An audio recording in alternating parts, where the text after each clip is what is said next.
What's up, guys? How's it going? We got free agency, frenzy, madness, everything else, whatever we want to call it. Thomas, how you doing? Doing well. It's crazy right now. Deals are dropping as we speak. You see my eyes go down as we do this live show. If you're watching it after the live show, I'm looking at all the tweets, the things that are happening. But obviously, we go live, Josh, whenever things happen for the Philadelphia Eagles. And to tee things off, something has happened for the Philadelphia Eagles. Yes, it absolutely has. And thankfully, we can show some graphics to people here because, not going to lie, it's been a unusual, odd, strange, I don't know what we necessarily call it, but flying blind a little bit to start this thing out. Yeah. X or Twitter appears to be working now, which is good news. But officially, for those wondering, and obviously for the title, but Milton Williams is signing with the Carolina Panthers. So, Thomas, we talked about it for, I don't know, a week, 2 weeks. Felt like there was going to be something there with Milton Williams, with maybe the Carolina Panthers, maybe the New England Patriots. Lots of money to spend for tons of different teams. But officially, Jordan Schultz, many others, Adam Schefter, Diana Rossini, others confirming. And the speculation, I've not seen the contract yet, unless it's just now breaking here, but the speculation is it's over $20 million per year. So we'll see if we get that here in a bit. But overall, I mean, I don't think, again, it could be too surprising. It was a holding out hope of like maybe there's an opportunity, but with the market the way that you've seen, it was kind of a foregone conclusion. I mean, Milt's going to get a bag, and hey, congrats to him, first off. But I guess what does that mean for the Eagles and what's next there? Well, first off, I think Milton Williams has made a good decision personally in the fact that he wants to get paid a massive bag. And I think every single time that we come on live, the rest of today, the rest of this week, if Philadelphia loses a player to getting more money, you can't really blame them. Now, of course, you can be upset about it and think maybe you want a ring chase versus going to Panthers, but the Eagles were never going to be able to match whatever Carolina was going to be able to dish out just due to the overall cap space currently in the war chest in Carolina. And so he walks to get more money. Good for him. I'm a little surprised that he didn't choose the New England Patriots. Personally, I would think New England would be maybe a little bit hotter of a destination. Kind of depends on which quarterback you really buy into, whether that's obviously going to be, a Bryce Young situation or a Drake May situation. I would have rather played for Mike Vrabel, but that's just me. For Philadelphia, though, they had to have seen this coming. I think the Moro Ojomo draft pick a couple of years back is really the big indication that they knew they were going to need to add some defensive tackle help. And the good news is Moro Ojomo really exploded here in 2024 and past couple of games, especially in the postseason. He was fantastic. And I think if you were really wanting Milton Williams back, the one plus I can say that I think Philadelphia has definitely thought about, especially with him and most likely Josh Sweat later today, maybe early tomorrow. Milton Williams wasn't necessarily a world beater last season. He's kind of just now coming into his own, Josh, and you can really make the argument that he was never double teamed because he played alongside Jalen Carter. And so now as a Carolina Panther, Milton Williams is going to be their featured defensive tackle on that overall, defensive line. Yes, they have some other good ones as well, but he's going to get a lot more double teams rotating his way.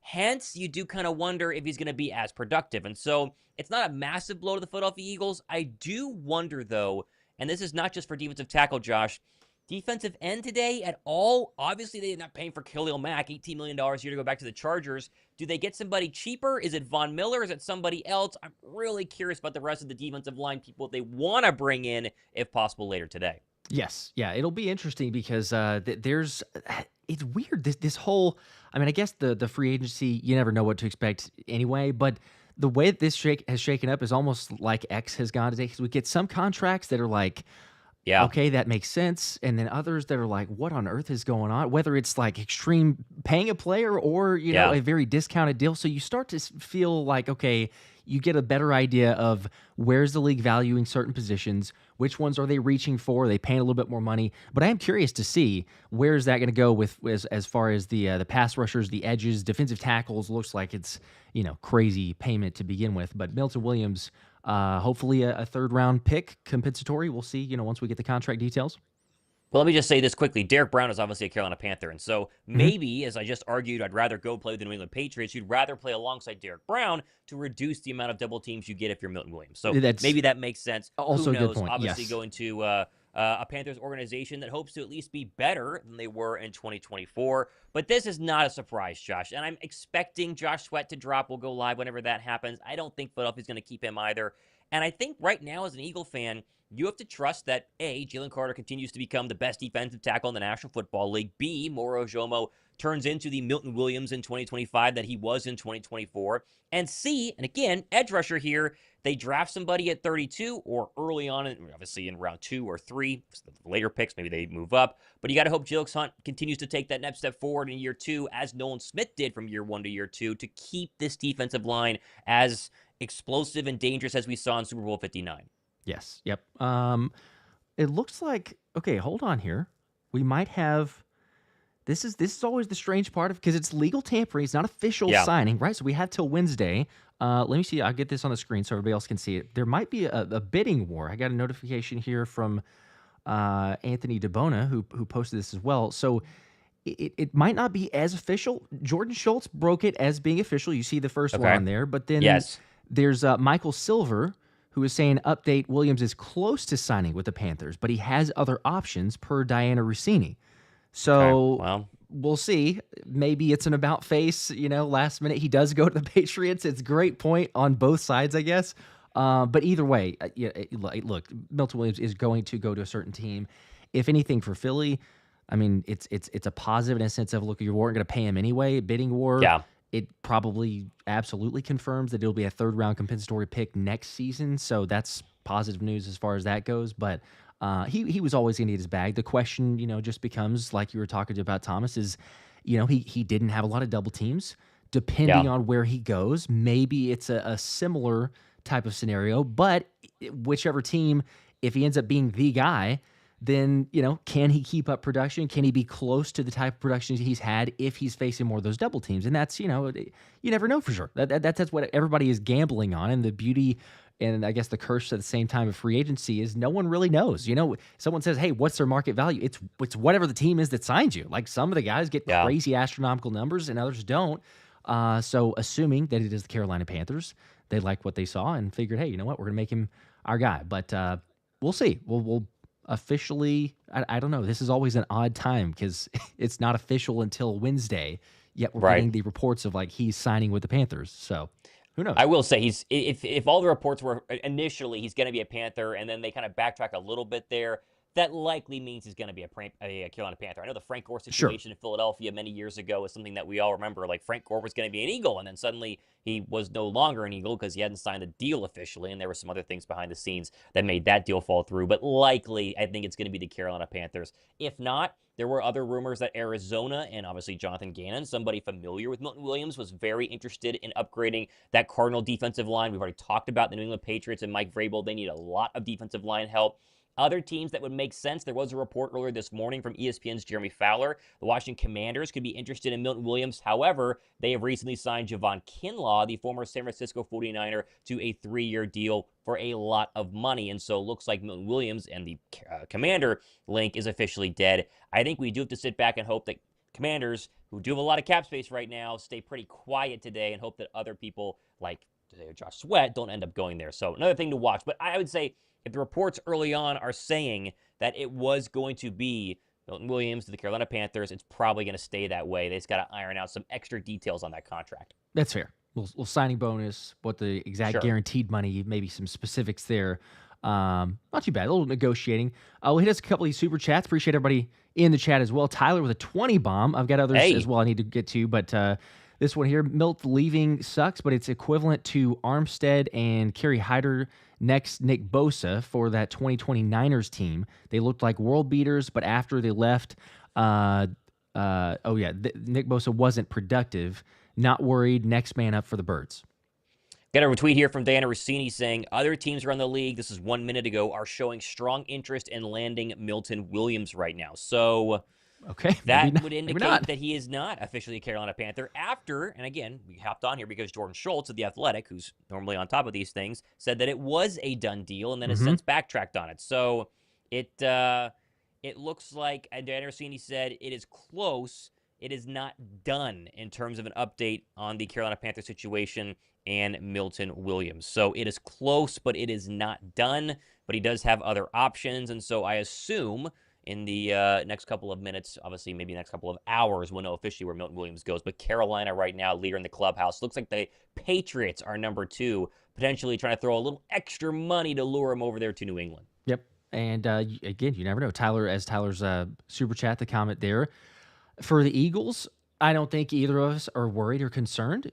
Not to say that Milton Williams is not a fantastic Yeah. player. Obviously, he performed incredibly well in the Super Bowl, performed well over the season. You take advantage of Jalen Carter getting the double teams like we mentioned, but they've got a backup plan. They've got other ways to go. There could be free agent signings. There's a number of the guys that maybe mid-level, mid-tier in terms of contract size that you get in there, as well as the draft. So no, I don't think anyone's concerned. Even if Milton goes out there and has a solid season, I mean, you saw Javon Hargrave go to the Niners and had a decent first year with them, and then last season, the injuries and all that other stuff. But it's not a sense of, even if you have a guy go and perform well, that this is a wrap and it's a wash, because your best defensive lineman, for sure, without a doubt, Jalen Carter, is going nowhere, and you're going to still be fine in that position. Lots of people, let's just say, lots of guys can eat when they're playing next to Jalen Carter, because you need to make sure that all the tension goes there.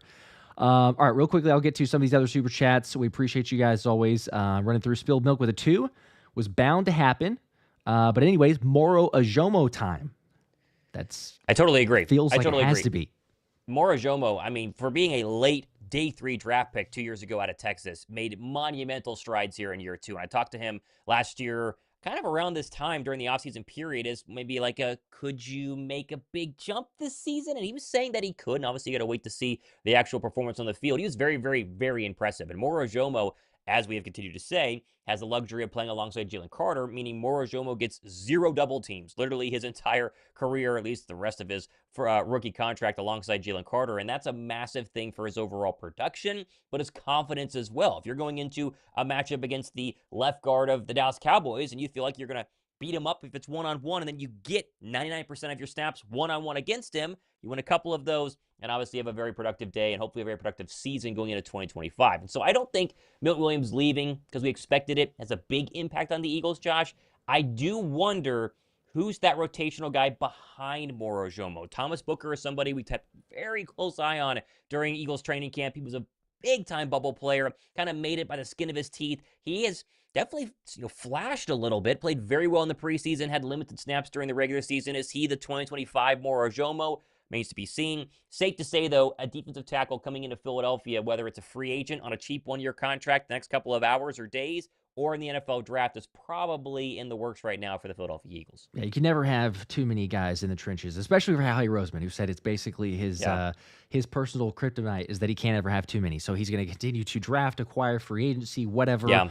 But he's playing 4D chess, as we know. We've seen all the different moves and everything there. So not an unexpected move, a thought to lose him.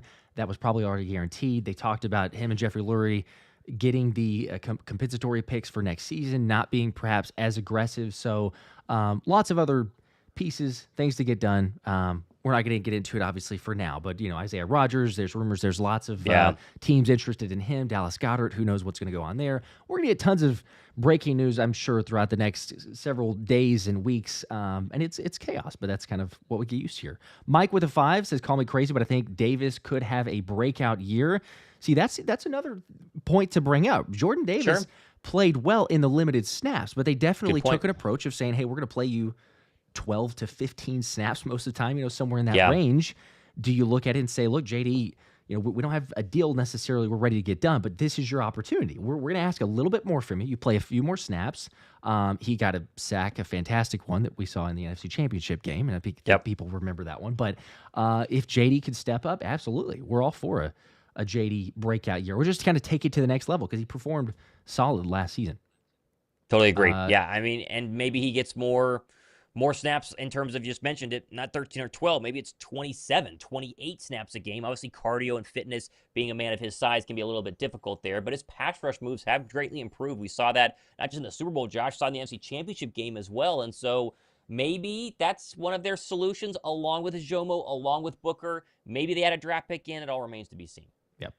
Let's see. We got also the super chat from Shaq with a 2. Said, yes, Washington just gave Javon Kinlaw a huge contract. I mentioned that, I think, a second ago. So getting to yours there. Also, the update. So Jordan Schultz is officially backtracking his initial tweet. Oh, wow. So for those people that were curious, or that we were saying, usually on top of it. So is signing. The Panthers may be signing, but it says here Milton Williams and the Panthers are in negotiations. So though the deal is not fully agreed to just yet, multiple teams have been pursuing Williams, trying to get him. Yeah. Carolina has been the most aggressive. His market has been hot. So, I get it. The tendency, the wanting to be first. However, it's not an official signing, it appears, and could end up being another team. Milton Williams still, as we're saying, I mean, he will not be back with the Eagles. And if anything, this is just a positive, as we said, for Philly and what the compensation would be ultimately that you're going to get back for him. But I find it fascinating because this happens, there's usually a player or two and a higher profile that all of a sudden you're kind of Sure. like, oh, are they signing? Who are they going to go with? You get some last minute adjustments, or maybe an agent says, hey, here you go. Here's a potential deal. Do you want to match it? So maybe we will see a Patriots after all, but we will keep everybody posted. IBH with a 5. Actually, Garrett signing is a good thing. He doesn't go to Washington. Talking about Washington, I guess, back there. Sure. And now Jerry has to pay Micah Parsons more. That's my favorite piece of it all. All very true. Yes. And listen, I'm going to talk about Myles Garrett on my next show, whether it's this evening or tomorrow morning, whenever we have time to actually not do a live show and break down all of the news that's happening. Be sure to subscribe for that. But Myles Garrett, going back to the Browns, makes a ton of sense if he didn't come out and say before the Super Bowl, I want to be traded because I want to play in meaningful games and actually win. And that's my big problem with the Myles Garrett signing, is that he told us he wanted to play in meaningful games. Everybody then said, oh, well, he's definitely not going to re-sign with the Cleveland Browns, and we covered it on our channels the past month because there were a ton of reports saying Philly and other teams, and yet he goes back to the Browns for $40 million a year. Again, can't blame him, but come on, you want to play meaningful football games, why'd you sign back in with one of the worst franchises that is at best an 8 or a 9 win football team if everything goes well this season? Even if they draft Shedeur Sanders, it's just probably not happening during the rest of his career, but he gets that bag. Trey Hendrickson, Josh, a name to keep an eye on over the next couple of hours here. Obviously, the Bengals are a team, much like the Cowboys, who don't seem to pay people at the right time, and then they tend to lose people. They spent big money on bringing back an internal defensive tackle. Obviously, Mike Gesicki as well, their tight end. I think the Hendrickson trade is likely going to happen, whether it's Philadelphia, probably not, but I do think he's going to be dealt somewhere around the National Football League. We'll keep an eye on that one.